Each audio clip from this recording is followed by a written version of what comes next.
ബംഗാൾ മുൻ മുഖ്യമന്ത്രിയും മുതിർന്ന CPM നേതാവുമായ ബുദ്ധദേബ് ഭട്ടാചാര്യ അന്തരിച്ചു. 80 വയസ്സായിരുന്നു. കൊൽക്കത്തയിലെ വസതിയിൽ ഇന്ന് രാവിലെയായിരുന്നു അന്ത്യം.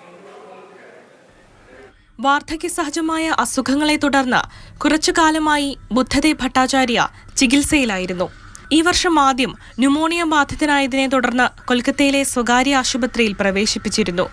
തെക്കൻ കൊൽക്കത്തയിലെ ബാലിഗഞ്ച് ഏരിയയിലെ 2 മുറികളുള്ള ഒരു ചെറിയ ഫ്ളാറ്റിലായിരുന്നു ബുദ്ധദേബിന്റെ അന്ത്യം. മരണസമയത്ത് അടുത്ത ബന്ധുക്കൾ മാത്രമായിരുന്നു ഉണ്ടായിരുന്നത്.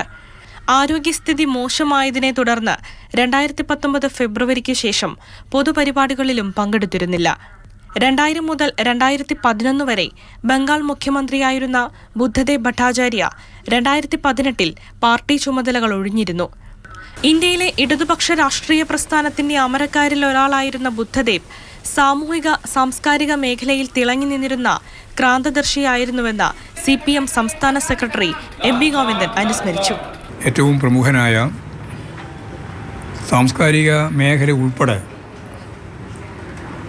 കൃത്യമായ ധാരണയോടുകൂടി ദിശാബോധത്തോടുകൂടി നയിക്കുന്നതിൽ പ്രധാനപ്പെട്ട പങ്കുവഹിച്ച ദാർശനികനായ ചിന്തകനായ ഒരു മാർക്സിസ്റ്റിനെയാണ്, ഒരു വിപ്ലവകാരിയെയാണ് നമുക്ക് നഷ്ടമായിട്ടുള്ളത്. ഇന്ത്യയിലെ ഇടതുപക്ഷ രാഷ്ട്രീയത്തിന് മാതൃകാപരമായ നേതൃത്വം നൽകിയ നേതാവിനെയാണ് നഷ്ടമായതെന്ന് പോളിറ്റ് ബ്യൂറോ അംഗം A. വിജയരാഘവൻ അനുസ്മരിച്ചു. ബുദ്ധദേബിനോടുള്ള ആദരസൂചകമായി ഇന്നും നാളെയും അനുശോചന യോഗങ്ങൾ ചേരുമെന്നും CPM നേതൃത്വം അറിയിച്ചു. മാതൃഭൂമി ന്യൂസ്, ഡൽഹി, തിരുവനന്തപുരം.